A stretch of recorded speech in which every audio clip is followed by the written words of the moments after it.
মনের তাড়নায় চলছো, আল্লাহ তাআলার নাফরমানি করছো, আল্লাহ তাআলার বিধান অমান্য করছো। না না ও যুবক, আয় আয় আয়, যদি তুমি আজকেও তওবার নিয়তে মাহফিলে আসতে পারো, দুই পক্ষে দুই চোখ থেকে যদি দুই ফোঁটা অশ্রু ঝরাতে পারো, আল্লাহর দরবারে যদি বলতে পারো, আল্লাহ না বুঝিয়া তোমার হুকুম অমান্য করেছি, তোমার পয়গম্বরকে কষ্ট দিয়েছি, হে আল্লাহ তুমি আমার জিন্দেগীর সব গুনাহগুলো মাফ করে দাও।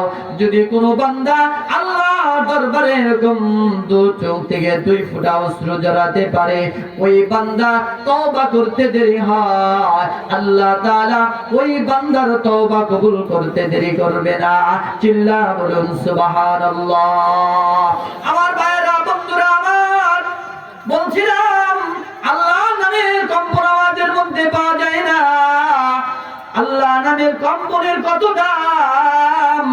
আল্লাহ নামের কম্পন যদি কোনো বান্দার আল্লাহর কাছে কবুল হয়ে যায়, আল্লাহ তাআলা ওই কম্পনের কারণে তার মর্যাদা বাড়ায় দেয়। জোরে বলুন সুবহানাল্লাহ। যেমন আব্দুল্লাহ ইবনুল মুবারক রাহমাতুল্লাহি আলাইহি ওনার ইন্তেকালের পর সমসাময়িক একজন স্বপ্ন দেখে আব্দুল্লাহ ইবনুল মুবারক জান্নাতের মধ্যে ঘুরে বেড়ায়। যখন জান্নাতের মধ্যে ঘুরতে দেখে আব্দুল্লাহ ইবনুল মুবারককে বলে, আপনি বড় আলেম, এজন্য আল্লাহ তাআলা আপনাকে বড় জান্নাত দান করেছেন। আব্দুল্লাহ ইবনুল মুবারক বলে, না না না, আল্লাহ তাআলা বড় আলেমকে বড় জান্নাত দেয় এজন্য না, আল্লাহ তাআলা বড় জান্নাত দেয় ওই বান্দাকে যার মধ্যে তাকওয়া বেশি, যার মধ্যে খোদাবিধি বেশি, যার মধ্যে আল্লাহ নামের কম্পন বেশি। আল্লাহ তাআলা ওই বান্দার দাম বাড়ায় দেয়, আল্লাহ তাআলা ওই বান্দার জান্নাতকে বেশি উঁচু করে দেয়। চিল্লা বলুন সুবহানাল্লাহ। আব্দুল্লাহ ইবনুল মুবারক বলেন, দেখো না আমার বাড়ির সামনে একজন কামার লোক, এই কামারের জান্নাত আমি আব্দুল্লাহ ইবনুল মুবারকের জান্নাতের চাইতেও বড় আল্লাহ তাআলা দান করেছি। কি জন্য? বলে তার মধ্যে আল্লাহ নামের কম্পন বেশি, তার মধ্যে খোদাবিধি বেশি। ওই লোকে যখন ঘুম ভেঙে যায় তখন তিনি সফর করা শুরু করলেন। আব্দুল্লাহ ইবনুল মুবারকের বাড়ির সামনে কামার লোকের স্ত্রীকে ডাক দিয়ে বলে, ও বোন, তোমার স্বামী একজন কামার ছিল, কিন্তু তোমার স্বামী এমন কিছু গুণের কথা বলো যে গুণের কারণে তোমার স্বামীকে আল্লাহ তাআলার খাস ওলির মাকাম দান করা যায়। চিল্লা বলুন সুবহানাল্লাহ।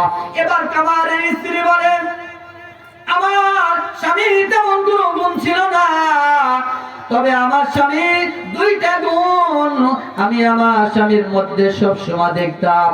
এক নম্বর গুণ হলো, আমার স্বামী গরিব মানুষ ছিল, দিনের বেলা কাজ করতে পারতো না, রাত্রি বেলা স্বামী আমার কি করতো, দা পুন্তি করায় বানাইতো। আর আমাদের বাড়ির সামনে আব্দুল্লাহ ইবনুল মুবারকের বাড়ি, আব্দুল্লাহ ইবনুল মুবারক সারা রাত্র দাঁড়াইয়া তাহাজ্জুদের নামাজ পড়তো।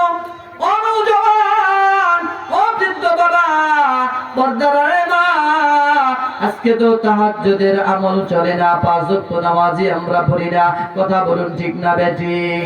তাহাজ্জুদের যে কি মজা, তাহাজ্জুদের মজা ওই ব্যক্তি বুঝবে না যে কোনোদিন তাহাজ্জুদ পড়ে না। জিকরুল্লাহর কি মজা, যে জিকির করে না সে বুঝে না। কোরআন তেলাওয়াতের কি মজা, যে কোনদিন কোরআন তেলাওয়াত করে না সে বুঝে না। চিল্লা বলুন ঠিক না বেঠিক?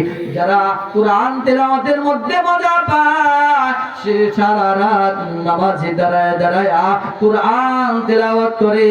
কোরআন তেলাওয়াত মানে আল্লাহর সাথে কথা হয়ে যায়। জোরে জোরে বলুন আল্লাহু আকবার। আমার ভাইরা, আব্দুল্লাহ ইবনুল মুবারক সারা রাত দাঁড়াইয়া তাহাজ্জুদের নামাজ পড়ে। স্বামী আমার এই দৃশ্য দেখিয়া আল্লাহর দরবারে কান্না করতো আর বলতো, আল্লাহ তুমি আমাকে গরিব বানিয়েছো, আমি সারা রাত্র দাঁড়াইয়া তাহাজ্জুদের নামাজ আদায় করতে পারি না। যদি তুমি আমাকে অর্থ সম্পদ দান করতা, তাহলে আমিও সারা রাত্র দাঁড়াইয়া আব্দুল্লাহ ইবনুল মুবারকের মতো কি করতাম, তাহাজ্জুদের নামাজ পড়তাম। এই যে তামান্না, যে কম্পন আল্লাহর কাছে কবুল হয়ে গেছে। আল্লাহ তাআলার কাছে এই তাহাজ্জুদ না পড়িয়াও যে তাহাজ্জুদের জন্য তার দিলের মধ্যে যে সদমা শুরু হয়েছে, আল্লাহ তাআলা কামারের মর্যাদা বাড়িয়ে দিয়েছে। জোরে কোন সুবহানাল্লাহ। 2 নাম্বার আমার স্বামীর গুণ ছিল, স্বামী আমার যখন কাজ করতো, এমন সময় যখন মসজিদ থেকে আল্লাহু আকবার আল্লাহু আকবার এই আযানটা যখন আমার স্বামীর কানে পৌঁছায় যাইত, স্বামী আমার দুনিয়ার কোনো কাজ করতে পারতো না। হাতুড়ি উঠাইছে, এই হাতুড়ি দিয়া আযান শোনার পরে স্বামী আমার লোহার মধ্যে একটা বাড়ি দিত না। আযান শুনিয়া তিনি তহরত অর্জন করিয়া মসজিদে চলে যাইত।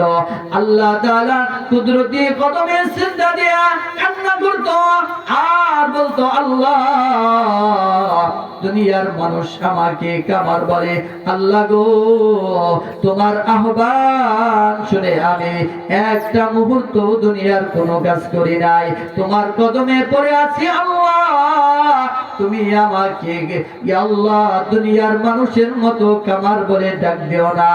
আমার মৃত্যুর পরে আল্লাহ তোমার জান্নাতের মধ্যে একটু জায়গার ব্যবস্থা করে দিবা। সুবহানাল্লাহ। আরো জোরে বলুন সুবহানাল্লাহ। এজন্য বলবো, মুমিন বান্দার 1 নাম্বার গুণ হবে, আল্লাহর নাম শুনলে তার দিলের মধ্যে কম্পন শুরু হয়ে যাবে। চিল্লা বলুন ঠিক না বেঠিক? আজকে আমরা এই মাহফিল থেকে যদি এই সবকটা নিয়ে যাইতে পারি, যখন 5 ওয়াক্ত নামাজের আযান হবে, আমরা দুনিয়ার সব কাজ রেখে মসজিদে হাজিরা দিব। পারবো না ইনশাআল্লাহ? পারবো না? কারা কারা পারবো? নারায়ে তাকবীর। আল্লাহ তৌফিক দান করুন, সকলে বলুন আমিন। মুমিনের 2 নাম্বার গুণ হলো, যদি মুমিন কোরআন তেলাওয়াত করে তার ঈমান বাড়ে। জোরে কোন সুবহানাল্লাহ। এজন্য